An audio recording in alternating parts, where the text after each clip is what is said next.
أما بعد فأعوذ بالله من الشيطان الرجيم بسم الله الرحمن الرحيم ألف لام ميم ذلك الكتاب لا ريب فيه هدى للمتقين وقال الله تبارك وتعالى في القرآن المجيد لا تحرك به لسانك لتعجل به إن علينا جمعه وقرآنه قال النبي صلى الله عليه وسلم خيركم من تعلم القرآن وعلمه وقال النبي صلى الله عليه وسلم من أراد العلم فليتدبر القرآن فإنه فيه علم الأولين والآخرين أو كما قال النبي عليه الصلاة والسلام. All compliments, all physical prayer and all monetary worship are for Allah. Peace be upon you, O Prophet, and Allah's mercy and blessings. Peace be upon us and righteous slaves of Allah subhanahu wa ta'ala. I bear witness that no one is worthy except of Allah subhanahu wa ta'ala. In the name of Allah, the most gracious, the most merciful.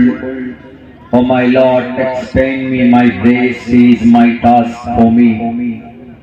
Remove the impediment from my speech, so they may understand what I say.